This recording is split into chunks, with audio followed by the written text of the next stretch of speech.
नमस्कार दोस्तों हमने पिछली वीडियो में बात किया था कि कितना आसान है जज बनना।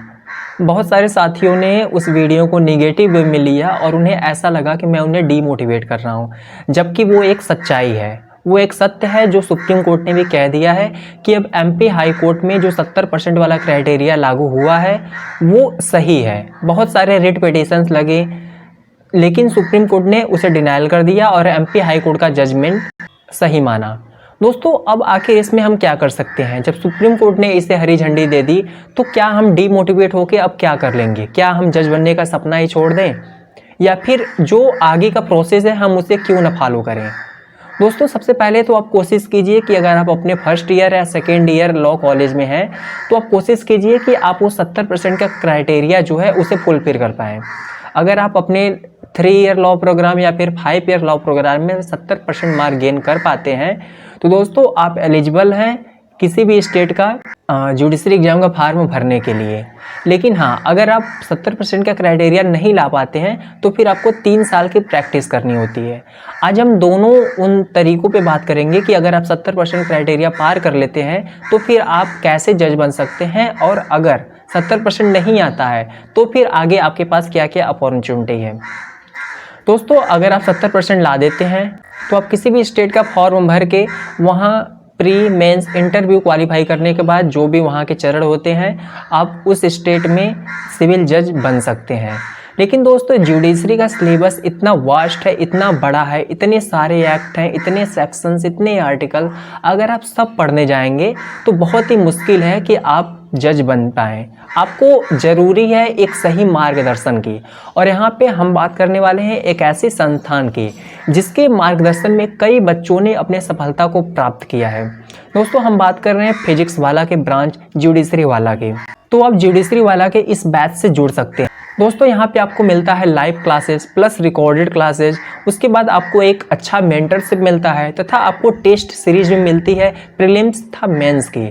दोस्तों इस टाइम इंडिपेंडेंस के उपलक्ष्य में इन्होंने एक बहुत बड़ा ऑफर भी रखा है, आपको हर बैच पे 65% ऑफ मिल रहा है। जैसे कि इनका बैच है नीति 3.0। दोस्तों इसकी पहले की चार्ज थी 50,000, बट ये इस समय आपको सिर्फ 17,999 में मिल जाएगी।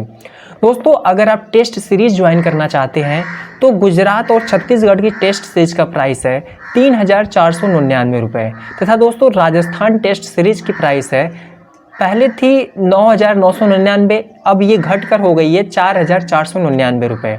तथा दोस्तों कई स्टेट के एपीओ बैच भी रन हो रहे हैं जो आपको बहुत ही कम प्राइस में मिल जाएंगे। दोस्तों यह एक बहुत ही बढ़िया ऑफर इस टाइम चल रहा है इंडिपेंडेंस डे के उपलक्ष्य में। अगर आप अपने जुडिशरी की तैयारी को एक बहुत ही अच्छे और सिंपल वे में कंटिन्यू रखना चाहते हैं, वो भी एक ऐसे संस्थान के साथ जहाँ से जुड़ने के बाद कई बच्चे अपने सपनों को साकार किए हैं, तो दोस्तों आप इस संस्थान से जरूर जुड़ें तथा अपने स्टडी को कंटिन्यू रखें। दोस्तों अगर आप मेरा रेफरल कोड यूज करते हैं जो आपको स्क्रीन पे शो हो रहा होगा तो आपको 1,000 का एक्स्ट्रा डिस्काउंट और मिल जाएगा। नीचे डिस्क्रिप्शन बॉक्स में लिंक है, आप वहां पे जाके अभी जुड़िए तथा अपने स्टडी को एक अच्छे मार्गदर्शन में ले जाइए। ये तो था दोस्तों कि अगर आपका 70% आ जाता है तो आप कैसे एक सिविल जज बन सकते हैं। लेकिन दोस्तों अब सेकेंड क्वेश्चन है कि अगर 70% नहीं आता है तब हम क्या करें। दोस्तों अगर 70% नहीं आता है और आपका सपना है कि मुझे जज ही बनना है तो दोस्तों उसके लिए आप एडवोकेसी का फील्ड भी अपना सकते हैं।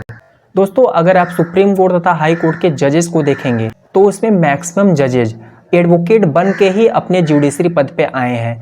अगर आप सिविल जज का एग्ज़ाम क्वालिफाई करते हैं तो दोस्तों बहुत ही मुश्किल होता है कि आप हाई कोर्ट तक पहुंच पाएँ। अगर प्रमोशन भी होता है तो उसका जो लेवल होता है वो बहुत ही स्लो होता है। बहुत कम ही ऐसे होंगे सिविल जज जो कि सुप्रीम कोर्ट तथा हाई कोर्ट तक पहुंच पाए हैं। अगर दोस्तों आपको जज बनना ही है तो आप प्रैक्टिस कीजिए। अगर आप 7 साल तक प्रैक्टिस करते हैं उसके बाद आप डायरेक्ट हायर जुडिशियल सर्विस में जा सकते हैं एग्ज़ाम के थ्रू।